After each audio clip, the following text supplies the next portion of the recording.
Eu sei que você já montou planilha, já cortou todos os seus supérfluos, já leu sobre reservas, investimentos, já prometeu que no próximo mês ia ser diferente. E depois de algumas semanas, tudo voltou ao que era antes. Se identificou? Tem mais. Eu tenho certeza que quando isso acontecer, você achou que o problema era falta de disciplina, mas deixa eu te poupar tempo. Não é. Mulheres que fazem planilha, mulheres que se dedicam a aprender mais, buscam aprender sobre dinheiro, investimentos, têm disciplina sim.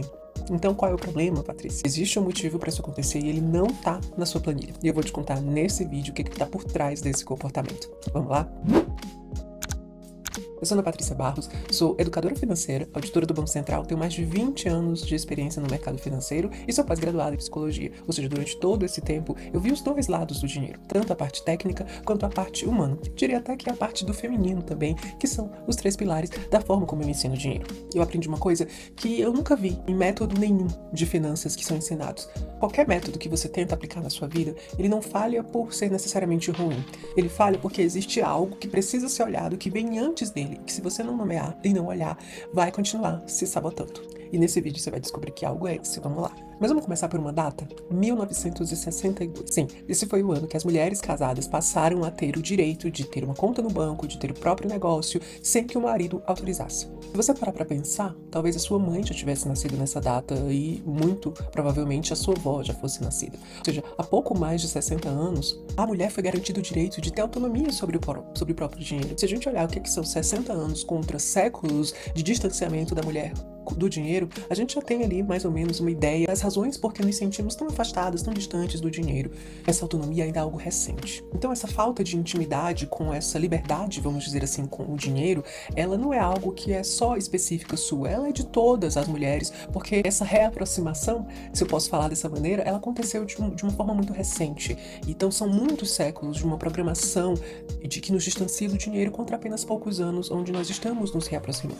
Mas claro, esse é um fator mais de cultura social, mas a gente também tem outros fatores. O segundo fator que também contribui para isso é que nós mulheres aprendemos que é muito nobre tirar de nós para dar para os outros. É esperado, né, que a mulher tenha esse dever de cuidado. Quando a criança, a menina nasce, vai crescendo, começa a ganhar brinquedos, ela ganha brinquedos de bonequinha, né, vai aprender a cuidar de um bebezinho. Os homens não são estimulados a cuidar. E isso vai para o inconsciente coletivo de que uma mulher aceita socialmente, ela cuida. Uma mulher bem vista socialmente, ela cuida. E isso se reflete no dinheiro também. Claro que não necessariamente de uma forma consciente, mas inconsciente você acaba se sabotando e não percebe. Porque isso tá na sua programação financeira. Você provavelmente, quando chega no fim do mês e vai olhar as suas contas, as suas despesas, você vai achar que todas aquelas despesas têm motivo razoável para existir.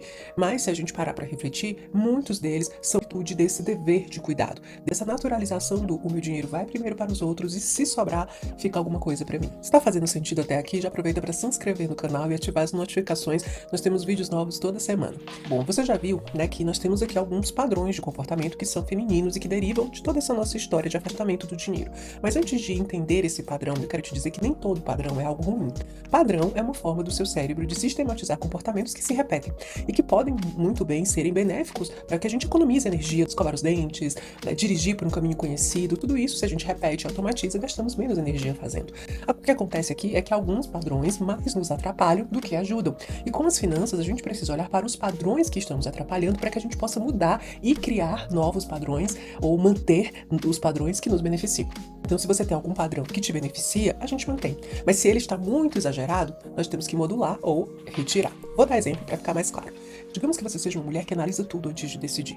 Isso no seu trabalho, no seu dia a dia pode ser excelente. Você analisa, não age no impulso, evita erros, né, toma decisões mais acertadas e fundamentadas. Isso é bom. Mas se esse padrão está exacerbado, o que pode acontecer é que você fique ali pesquisando investimentos, sempre querendo aprender um pouco mais e paralise. Não passam meses e você não faz o investimento que você queria fazer porque não se sente pronto, tem que estudar um pouco mais. Tá vendo? O mesmo traço, o mesmo padrão, só que no primeiro caso ele estava modulado e ele traz benefícios, no segundo caso ele te atrapalha mais do que ajuda. Por exemplo, vamos supor que você não é essa mulher mais analítica, você nem gosta muito de dinheiro, você gosta de ter uma vida simples, não tem um padrão de consumo muito alto, mas acaba esquecendo de pagar as contas, deixa o seu seu dinheiro na conta corrente porque não quer ver opções de render mais, viver uma vida simples, sem muitos gastos, isso é incrível, é raro encontrar uma pessoa assim. Mas esse mesmo padrão de se desconectar do dinheiro em si, do consumo, ele também te afasta de ter maiores rendimentos, de ter mais dinheiro com menos esforço. Percebe que nesses dois casos há um fator em comum e que ele não é matemático? E a estratégia que vai ser mais benéfica para uma não vai ser a mesma estratégia para outra. E é aí que eu quero chegar. O que pode estar acontecendo é que você está pegando uma técnica financeira geral e aplicando indiscriminadamente para você. E não necessariamente aquela técnica é a mais indicada para o seu perfil, para a sua personalidade. Entendendo isso, identificando essas diferentes formas de mulheres se comportarem em relação com o dinheiro e após estudar a psicologia analítica, os arquétipos femininos presentes nas deusas gregas, que eu desenvolvi 7 perfis femininos financeiros femininos inspirados nas 7 principais deusas gregas. Cada mulher tem uma forma de se relacionar com o dinheiro que está muito relacionado aos seus valores, seus objetivos de vida, a forma que ela enxerga o dinheiro, a sua forma de ver o mundo. Existem mulheres mais analíticas, mulheres mais desligadas, mulheres mais consumistas, e não tem um perfil certo ou errado. Eu não posso chegar para uma mulher que é mais espontânea e querer enfiar uma planilha, querer colocar nela uma metodologia que funcionaria muito para uma mulher mais controladora, mais analítica, porque ela vai largar. A mesma coisa, eu não posso chegar para uma mulher que é mais analítica, que gosta de ter todo o controle sobre seus números e dizer para ela deixar para lá. Ela precisa ter um direcionamento, ela precisa de confiança e segurança. Foi percebendo essas diferenças de comportamento que eu vi. Cada mulher tem a sua forma de lidar com o dinheiro. E se você está curiosa para saber qual é a sua, eu criei um teste gratuito para você descobrir. Lá você vai encontrar várias perguntas, só precisa respondê-las com sinceridade, com honestidade, e esse teste vai te trazer muitos insights, né, para você entender qual é o seu ponto cego, que padrões você vem repetindo, como é você com o dinheiro. Já vai ser um pontapé inicial que eu tenho certeza que vai te trazer muitos insights e vai fazer muita diferença no seu dia a dia. Quando a aula acabar, a gente ainda não acabou, o link vai estar aqui na descrição para você fazer esse teste, é gratuito. Espero que você goste, depois volta aqui nos comentários para me contar qual deusa saiu nesse teste para você. O que é importante em descobrir qual é a minha deusa, como eu me relaciono com o dinheiro? Entendendo qual é a sua deusa, você consegue identificar qual é o seu ponto de vazamento com as finanças. O que é esse ponto de vazamento? Vou te explicar agora. O que acontece muito quando a gente começa a gastar demais é olhar para a categoria de gasto que tá tirando mais o meu dinheiro, né? Então é delivery, é comprinhas, é roupa, é cursos, custo fixo de casa. E isso é importante, a gente fazer essa análise sim, mas ela não define qual é o real ponto de vazamento. O ponto de vazamento está na decisão que é tomada antes do gasto acontecer. E esse momento, ele é diferente conforme o perfil da mulher, conforme a deusa que rege as finanças daquela mulher. Isso é pura psicologia. Para uma mulher, por exemplo, que é mais Deméter, que é aquela mulher mais cuidadora, que não consegue dizer não para os outros, pode ser o momento que alguém pede alguma coisa e ela não consegue dizer não. Para outra mulher, pode ser o final de um dia difícil, que ela tá tão cansada que não consegue mais decidir com a mente racional e se entrega às emoções, e pede delivery, por exemplo. Para outra mulher, pode ser uma decisão que ela vai adiando mais uma vez porque acredita que precisa estudar mais. E é aqui o motivo pelo qual só a planilha não vai se sustentar, ou o caderninho, ou o aplicativo.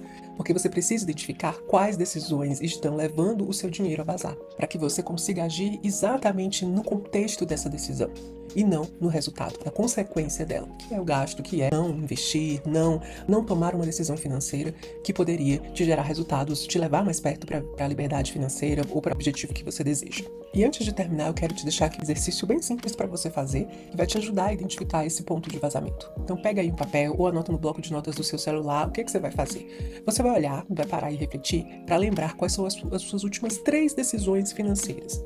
Uma compra, investimento, a revisão financeira, 3 decisões que você tomou que estão relacionadas ao dinheiro. Empréstimo, alguém que te pediu dinheiro, tá? Não precisa ser nada grandioso, coisas simples mesmo do dia, que é aí que tá o ouro. Agora, do lado de cada um, escreva como você estava se sentindo no momento de tomar aquela decisão.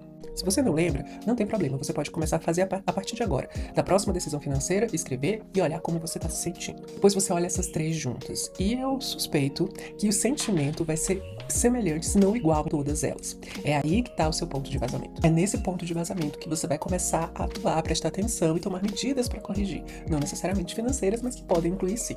Se você quer o meu olhar sobre as suas finanças para te ajudar a identificar esse ponto de vazamento e a lidar com ele, eu te convido a conhecer o Diagnóstico Financeiro financeiro deusas. Após responder um questionário, eu vou aplicar o meu método na sua vida financeira. Então nós vamos identificar qual a sua deusa financeira predominante, e aí com isso os seus pontos fortes, os seus pontos de melhoria, que sabotadores comportamentais e emocionais estão atrapalhando a sua boa gestão financeira e quais os seus próximos passos financeiros, a estratégia financeira mais indicada para esse seu momento.